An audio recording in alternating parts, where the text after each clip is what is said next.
Welcome back to the show. What are 6 things you should think about before making a career change?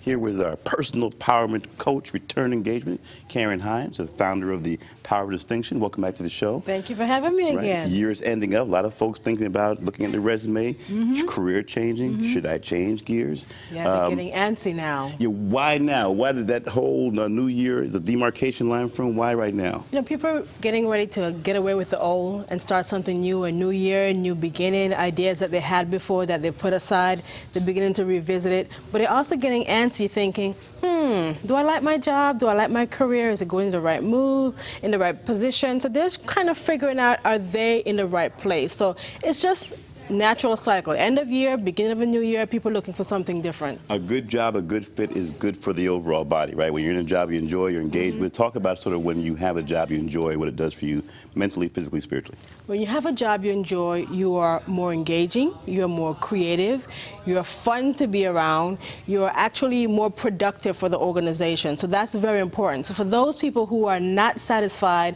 with the position they're in right now, are probably beginning to feel a little anxious. And those who may have outgrown the position, a great position when they started, but they've outgrown it. It's time for something different, for a new challenge. How do you know when you've outgrown the job? What's a telltale sign that you know what? It's time to move on. You dread Monday morning. You don't like the people you work with.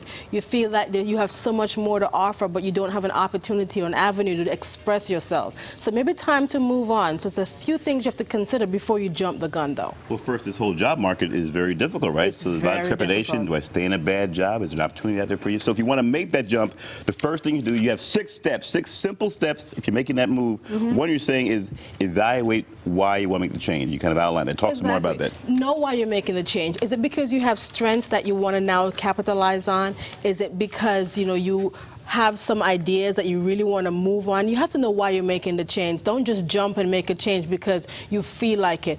Also, are you ready to make, it could be a lateral move you might have to make in order to go up. So know why you're making the change and not just change for the sake of changing. That's important. So again, in regards to your 6 steps, Mike, you can pop those steps up. So one, to evaluate why you're making the change. Number 2 is to develop a realistic plan and commit to it, right? Exactly. That's the hard part, right? That's the hard part. People think if you write something down, it's automatically going to happen. Now, you have to write it down, but then set some tangible goals. Look at some goals that you can actually achieve, and then from the goals, develop tasks.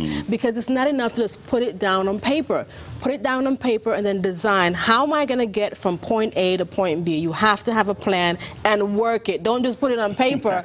Work it. You have to commit. Right? Yes, you have to commit to it because it's not going to be easy. Let me veer off from your 6 steps for a second. Certainly. I was reading somewhere they said it's important to have a personal dream team, to have a board of directors that you can go to and confide and say, listen, I don't like my boss, I need to do this. What are your thoughts on having a personal dream team, and how do you put a dream team together when you're I think everyone should have a personal dream team regardless of what stage in life they are, whether they're starting out or they're retired.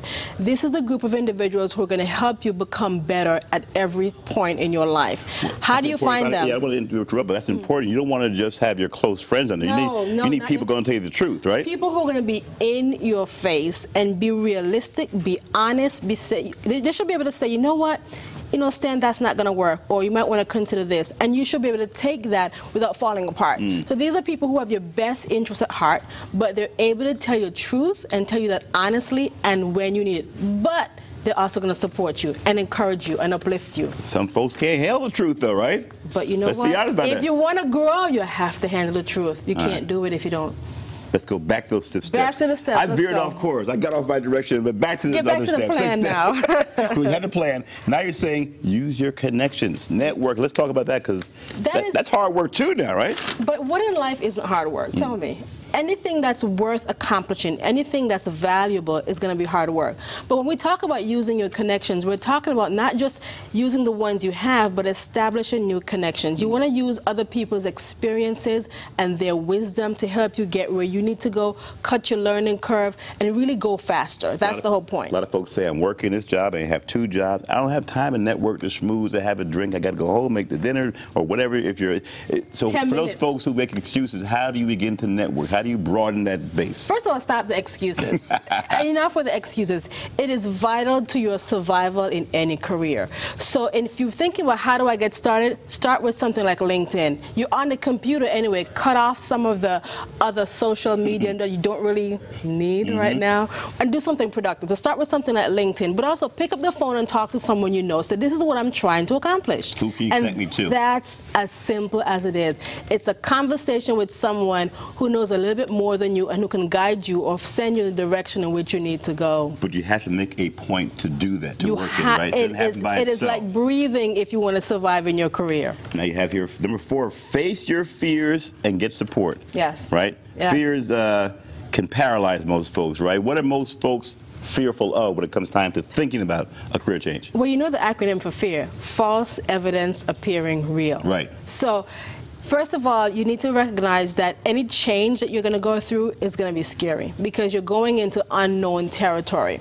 So it's important for you to find people who've done what you're trying to accomplish, first of all, and ask them, how did you do it? What did you learn? What were some of the difficult times? Because when some folks are afraid of even doing that, right? Finding a mentor, finding someone in about 30 seconds. You know what? But they have to. You have to get out of your comfort zone. Be comfortable being uncomfortable. That's the only way you're going to do this. I like that. Be comfortable. Be comfortable being uncomfortable. Number 5 on the 6 tips: be financially prepared. Have a little money salted away, right? Why is that so important? Especially in this economy, we don't know what's going on with jobs and companies. So have a little money squirreled away, or if you think you might need some help later on down, figure out how you're going to make this happen. Can you rely on family? Would you prefer that? You don't do that. A little rainy day fund, right? A little rainy day fund doesn't hurt. All right, finally, number 6, passion. You know what? You have to have some fire. Yeah. You have to have some fire, because in the time when you really don't want to do this anymore, you feel depleted, you have to remember why you're doing this and be excited, because you need to make other people get contagious about your whole idea. All right, we're going to have you back. Karen Hinds, personal empowerment coach. Website, real quick in 5 seconds. You got one somewhere. Powerofdistinction.com. Everyone has a website, right? Except for me. Thanks to all our guests, Pastor T.C. Brantley, Karen Hinds. Don't forget, catch our show 24/7 at ctnow.com/stand. Friend us on Facebook. Follow us on Twitter. For the good folks here at Fox, Connecticut, I'm Stan Simpson. The morning news is next. Happy holidays.